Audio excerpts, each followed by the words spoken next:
First of all, on behalf of the whole Toronto Global Forum, congratulations. Congratulations on your re-election. I am also an elector in the University of Rosedale. Congratulations on the re-election. Congratulations, of course, on the reappointment or continued appointment as Deputy Prime Minister and Minister of Finance. I was telling Christia how lucky she is that she didn't have to stay by the phone very long after the election. I mean, any minister would know how terrifying those long hours are. But it is certainly a great mark of her contribution to the government and the Prime Minister's recognition that she's an essential part of his team. So as we emerge from this pandemic, what do you see as the key ingredients and the building blocks for our future prosperity and our success here in Canada? Okay, wow, starting with an easy question, Pierre. Let me just say a couple of things by way of introduction before diving in.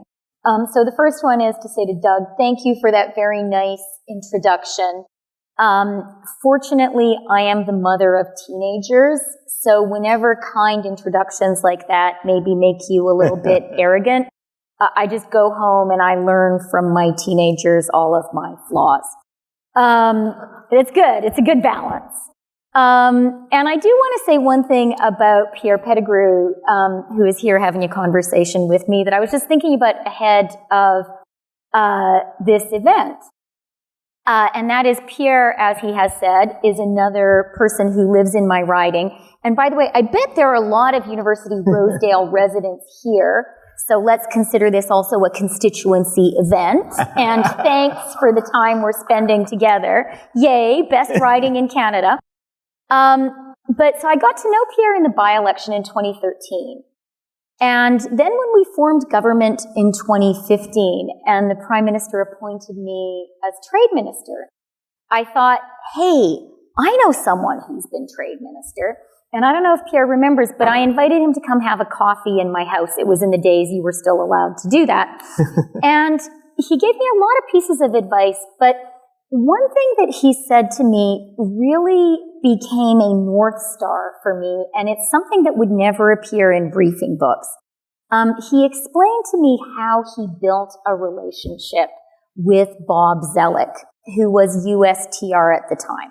And Bob Zellick turns out to be a very keen military historian. And so Pierre brilliantly invited him to Quebec City and gave him a tour of some of those wonderful spots in military history and built a personal relationship that way. And I had been a minister for like 5 minutes before I had this conversation with Pierre, and I didn't really know you were kind of allowed to do that. I can tell you, the public servants, they don't tell you to do that.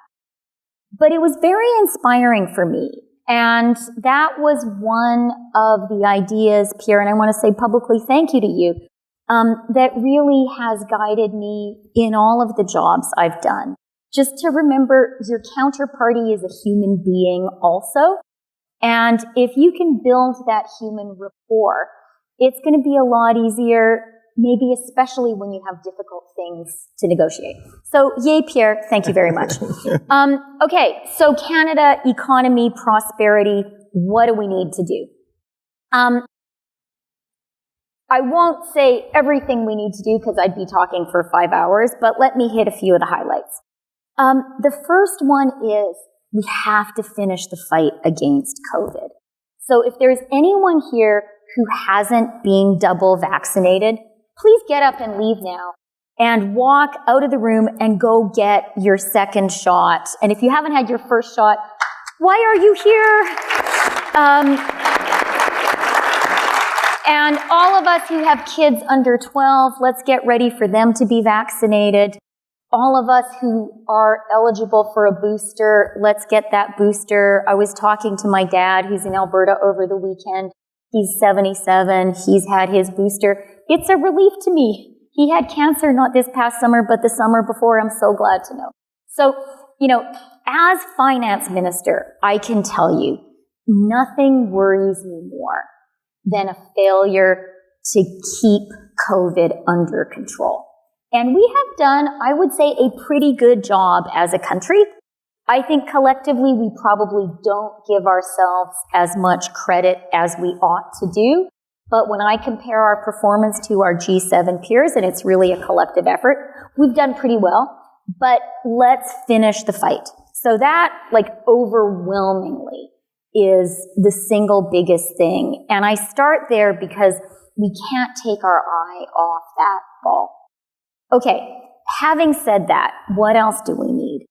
I really think that today we need to have an unrelenting, and I would say kind of renewed vigor around a Canadian drive for jobs and growth.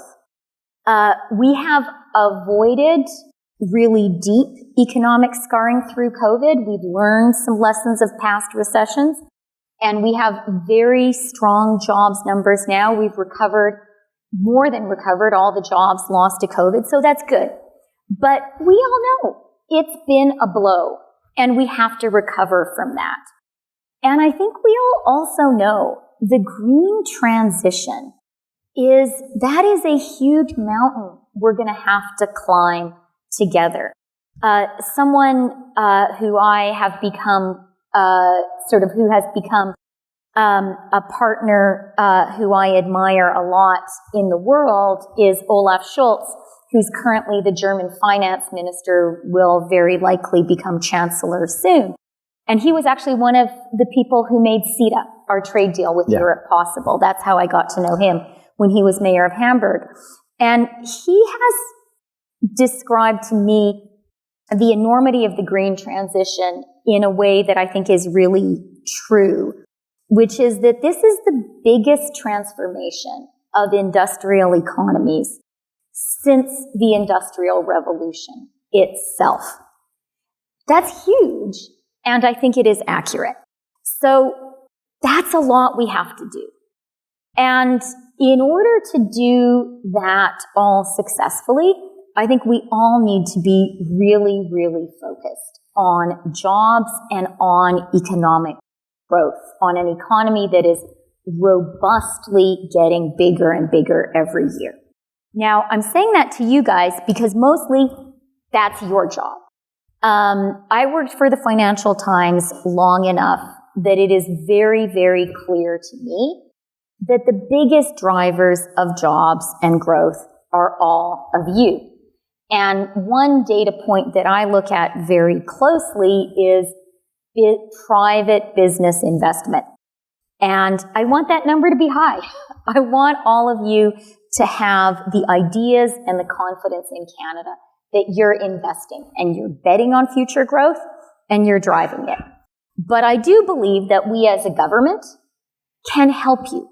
We can help create some of the frameworks and we can facilitate that investment that I really want you to be making. What are a few of the things that I think we can do to do that? Well, one of them is childcare. I really believe that one of the ballot issues in the election we have just gone through was early learning and childcare. There was a clear contrast between our government's position and the Conservative Party's position, and we won. And what that means is Canadians have voted for a national system of early learning and childcare, $10 a day in 5 years, 50% reduction by the end of next year. And that, look, of course it's a social policy. I'm a feminist. My mother was one of those Canadian women, yes, in Northern Alberta, who, when the Royal Commission on the Status of Women came out with its report just over 50 years ago, was excited and started fighting for it. So I believe in this as a feminist issue, but I'm finance minister too, and I really believe in it as economic policy.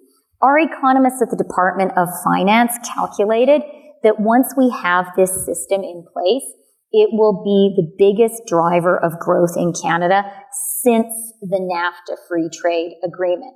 And Pierre is now a proud University Rosedale resident, yay, but he has been a Quebec MP.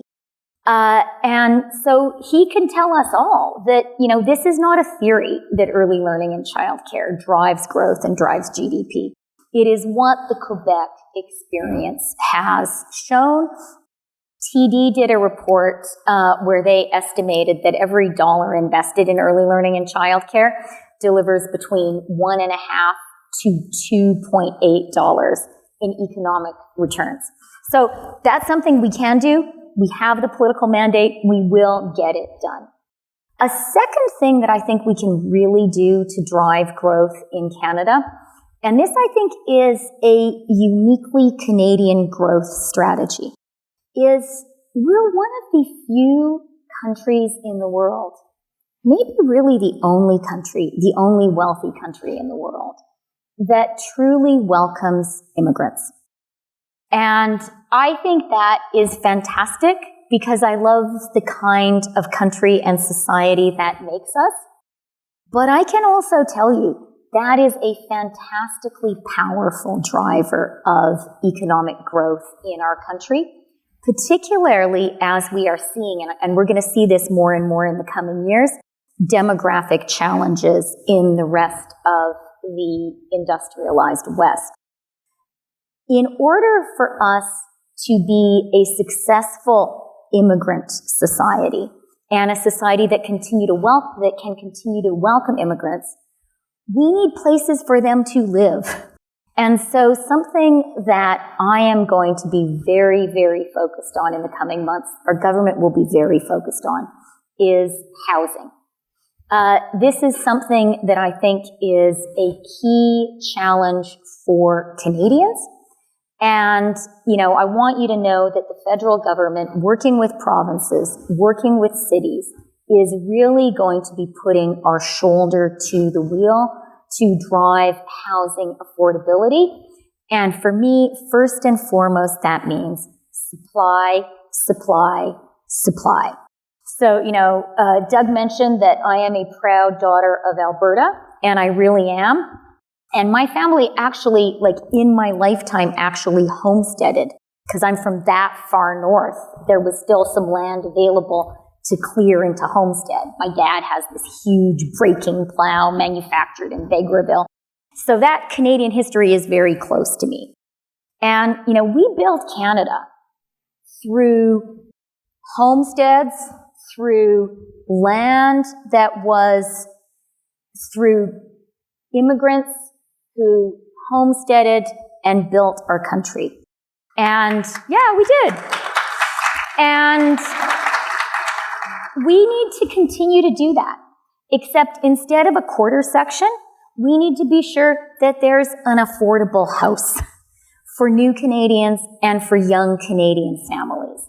And I just have tremendous confidence that if the government is there to build that infrastructure, to maintain that affordability for young Canadian families, for the new Canadians who are coming here and who we are uniquely able to welcome, we are going to see that really deliver in terms of being an energetic, growing, entrepreneurial society.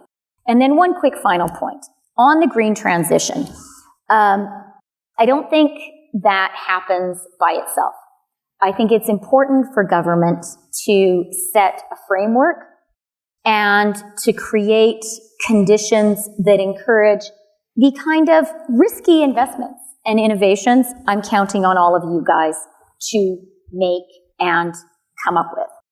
Our price on pollution is such an important driver of that. And I can tell you it is admired around the world as the most economically efficient driver of climate action. So we have that. But I also do believe we need to be there and invest alongside all of you in that green transition. We need to help take off some of that risk edge. And that's something I'm very excited with my colleagues, Stephen Gilbo, Jonathan Wilkinson, to work with all of you on. I could say a lot more, but I see time is running out. Thank you so much. During the pandemic, we have seen the government playing a much enhanced role from the past. We've seen in pretty much all of the OECD countries a wild experiment in social spending. I've been very impressed by how much childcare has emerged as a significant issue in that election. I was part of the Paul Martin government and the Ken Dryden proposal on childcare. I wish we had done so well at that time with this childcare proposal. But you are quite right that these social programs and this enhanced role for the government are way beyond social, but are very, very much economic, beyond the right thing to do. Canadians are more focused now on their quality of life issue. How do you see this enhanced role of the government continue to play in the future for this quality of life, where so many Canadians are reassessing how they want to live their life, work life, personal life? And how do you see where the government should step up? But I also see the pressures like around protectionism and nationalism in trade that both you and I have been resisting a great deal. So there's a fine role where government should step in and what government should resist the pressures to step in. Yes, exactly. I mean, I think the most important thing, Pierre, is to get that balance right. And it is certainly true that during COVID, we stepped up and took unprecedented action. More than $289 billion spent by the Government of Canada on income and business supports. And that was money well spent.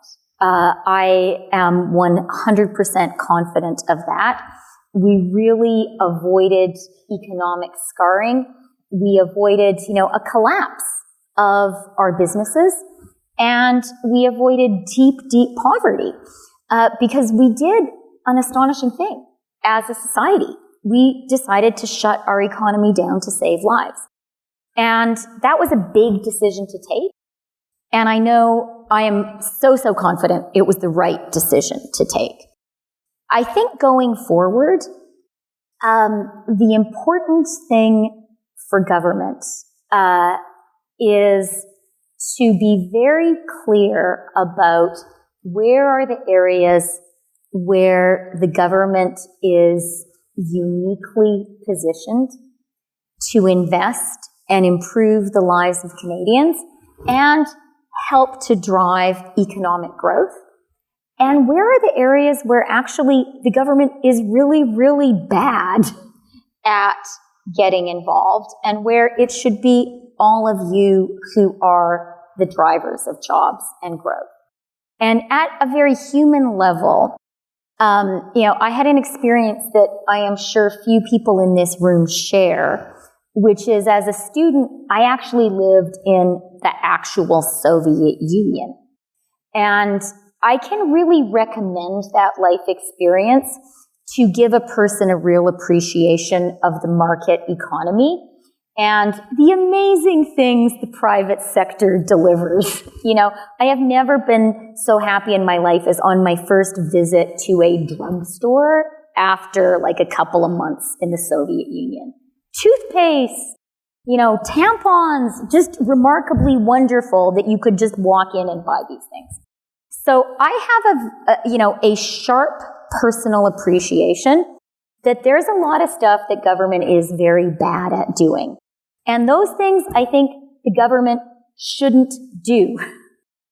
But I also really believe that we can and we have an obligation to provide the infrastructure that Canadians, both the ones who are here now and the new Canadians who are coming, need in order to have great lives and be fantastic business people. What is that infrastructure? It is affordable housing. It is effective public transit and cities that work. It is trade corridors so we can move our stuff around our huge and wonderful country. And it is also social infrastructure. So it is early learning and childcare. It is the Canada Child Benefit. It is our amazing national healthcare system. I mean, how grateful should we all be to all Canadian healthcare workers?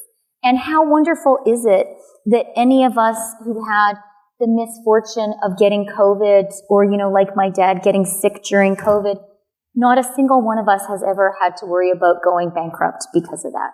That is such a powerful thing. So we need to have that infrastructure. I think we have some work to do on ensuring we have skills infrastructure. And one of the things we invested in heavily in the budget was in young Canadians, in helping them pay for their education. I think we should do more there. And I think there is more for us to do in ensuring that Canadians have the skills they need for the economy we have today. I'm thinking particularly of the skilled trades. And again, here, we're not doing too badly compared to the world. Talk to a British or American minister about truck drivers, for example, and you will suddenly feel really glad to be Canadian. But there is a lot more that we can do to be sure that, I think the government can really help close that mismatch between jobs and the skills that people have. So that's Pierre, what I would say about, we have to be quite disciplined about thinking about where does the government need to do more. And top of my list is more on housing, more on ensuring we have the supply of housing Canadians need. You guys are all businessy people, so I'm sure you read the Scotiabank study from last year that talked about the real housing gap we have. And governments need to do more to close that. But there are also lots of other areas where our focus should be on talking to you guys, listening to you guys, being sure we provide you with the supportive policies you need, but also, frankly, getting out of the way. Well, thank you so much, Christia. You've already talked about COP26, the importance of moving towards a transition. I find that this COP26 has been helpful in that it seems to be less black and white, the solutions, and realize that we have to make some compromises and some more subtle adjustment towards this. And so thank you for calling our attention. We only have 2 minutes left, and I'd really like to hear your views on the geopolitics. At this time, you were foreign minister. How do you see, around multilateralism, whether we're talking to COP26, whether we're talking WTO reform, the rule of law, that is so important for a country our size. But there's this rise of nationalism, and it is everywhere, this rise of nationalism. And with this rise of nationalism, where do you see the future of multilateralism, which is so important for our promotion of our values and our own prosperity? That is a great question, Pierre, and a hard one. And I will tell you, over the past, 10 days, I went to a G20 summit in Rome, and then the COP26. And then shortly before that, we had the IMF World Bank meetings in Washington. So the finance ministers of the world, we've been hanging out a bit. And I'm not going to name names, but at one of the suppers over the course of one of these meetings, one of the ministers was talking to a table of ministers about these big challenges, very similar, the key issues are remarkably similar around the world. And this minister said, well, guys, my answer to this is the democracies that all of you have really just don't work. This was not a minister from a democracy. But his basic point was the way we do things works better than the way you guys do things. And this person put it as starkly and directly as that. And, when I think about the challenge that the rules-based world order and multilateralism is facing, I think the root issue is this question that a lot of societies are asking themselves about, is my democracy working? Is my democracy delivering for people? And, I feel remarkably lucky to be Canadian because I think ours is one of the healthiest democracies in the world. And that is the result of the work of all of us. But I think we shouldn't take it for granted. And I would say, the first job when it comes to preserving multilateralism is make sure we're standing on a secure foundation. And for me, a secure Canadian foundation is a Canada with a strong and healthy democracy where the overwhelming majority of Canadians feel the society works for them and where we do have economic growth. Because that's one of the things that makes people feel the society is working for them. But it has to be inclusive economic growth. So for me, that's where we start. I think we do need to work hard to build alliances with like-minded countries. And I think we are doing that. And we do have to be prepared, to have sharp elbows when our elbows need to be sharp. Like, the only people who are going to take care of Canada are Team Canada. And sometimes sometimes the best defense is a strong offense. I think we all know that. And we do, as a government, as a country, need to be prepared, to push back in defense of the national interest where that is required. Well, thank you so very much. I'm afraid this is all the time we have today, but thank you so very much for having joined us, Christia. Much appreciated.